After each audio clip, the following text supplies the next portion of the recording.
Hoy les voy a hablar de los feminicidios en México. Y antes de que me vengan con sus comentarios estúpidos de que la violencia contra las mujeres no es importante y que con la violencia contra los hombres y que la fregada, cállense. Háganle un favor a todo el maldito mundo y escúchenme durante un momento. Porque ustedes no saben o no quieren entender que las mujeres son muy vulnerables a ser víctimas de violencia. Y no porque sean más débiles que los hombres, sino porque a la gente le parece más normal la violencia contra las mujeres. Por ejemplo, aquí en México, el 45% de las mujeres han sufrido algún tipo de violencia en las relaciones sentimentales que tienen. Y aquí no importa el nivel educativo de las mujeres o si las mujeres trabajan o no. La violencia permea en todos los estratos sociales.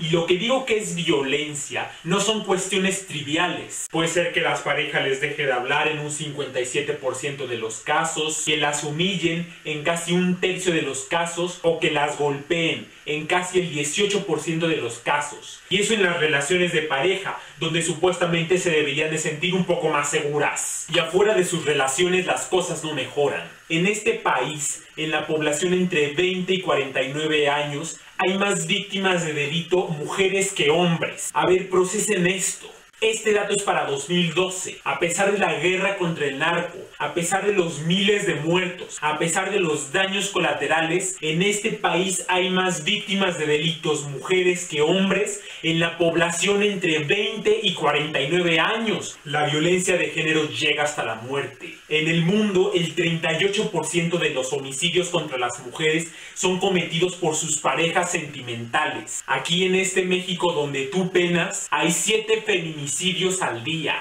Y sí es cierto que hay una mayor cantidad de homicidios contra hombres que contra mujeres. Aquí el crimen organizado, la lucha contra el crimen organizado, contra el narcotráfico, tiene mucho que ver. La cuestión es que estos feminicidios se dan no porque las mujeres trabajen para el crimen organizado porque sean militares, sino por el simple hecho de ser mujeres. Esa es la cuestión. Existe violencia contra las mujeres por el simple hecho de ser mujeres. No es coincidencia, por ejemplo, que en este país hay una proporción mucho mayor de mujeres que son asesinadas en sus hogares, muchas veces por su pareja, que de hombres que normalmente son asesinados en la vía pública. Y la proporción de mujeres que son asesinadas por ahorcamiento o por fuego o por otro tipo de sustancias es muchísimo mayor que la de los hombres, que normalmente son asesinados por arma de fuego o por un objeto punzocortante. Un gran problema de esta violencia contra las mujeres es que existe una base de la que no baja.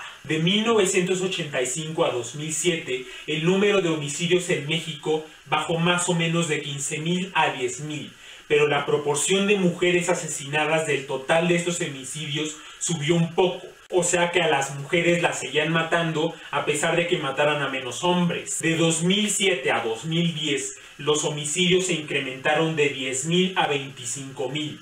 Pero el porcentaje de estos homicidios que fueron contra mujeres regresó más o menos a los niveles de 1985. O sea que el incremento de la violencia hizo que mataran a más mujeres. Las raíces de los feminicidios y en general de la violencia de género son muy profundas. No les voy a poder hablar mucho de ellas el día de hoy, pero tiene que ver con que desde hace siglos, aunque no en toda la historia de la humanidad, nos enseñamos a pensar que los hombres son superiores a las mujeres y que cada uno de estos géneros, los hombres y las mujeres, tienen espacios predefinidos, roles predefinidos en la sociedad. Además, en nuestra sociedad muchas veces esta violencia ocurre o se deja ocurrir porque tenemos una crisis importante de instituciones políticas. Tenemos el caso de las muertas de Juárez. Nada más en 2010 se dieron 389 homicidios contra mujeres en este municipio. Una sexta parte del total nacional de homicidios contra mujeres en un municipio. Pero no es el único. Por ejemplo, en el Estado de México también ha habido una gran cantidad de homicidios contra mujeres. En el 2010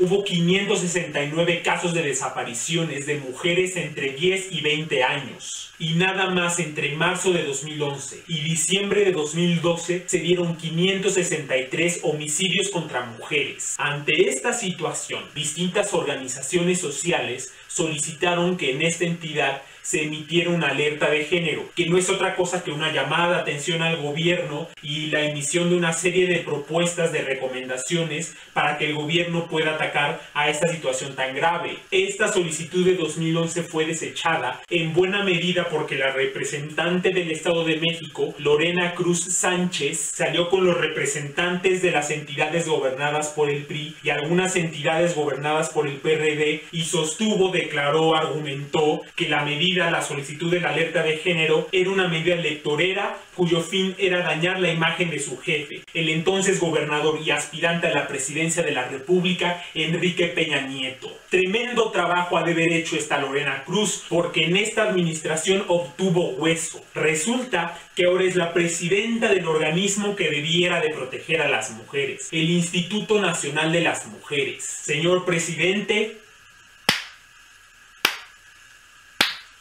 la mezquindad no tiene límites. Como el problema de los feminicidios es real y no es una medida electorera planeada por López Obrador, las organizaciones que solicitaron la emisión de esta alerta de género la han seguido solicitando, sin que hasta ahorita el gobierno de ahora, Erubiel Ávila, les haya hecho mucho caso. Tan mal funcionaba este mecanismo de la emisión de una alerta de género que apenas hace unos pocos meses se modificó la manera en la que se emite para que ahora no dependa de intereses electoreros, de intereses políticos, el que se emita o no. Y este es el meollo del asunto. La violencia contra las mujeres ocupa el mismo lugar irrelevante que la gente le da a las mujeres mismas. Cuando no son nuestras autoridades diciendo que la violencia de género es un asunto electorero, son las parejas que humillan a las mujeres o las golpean o las amenazan, o los clientes que explotan sexualmente a las mujeres tratadas. Aquí sí no hay de tutía. No es suficiente que renuncie el presidente o que cambien al gabinete o que cambien al gobierno o que cambien todas las instituciones políticas. Si no cambiamos nosotros, vamos a tener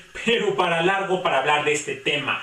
Y antes de irme, quiero ofrecer saludos a Marisol Aburto, obviamente, al señor Mastuerzo, soy un admirador, y especialmente a Norman Santiago González. Suscríbanse, promuévanme, puro material de calidad aquí con La Furia. Y nos vemos dentro de 2 semanas.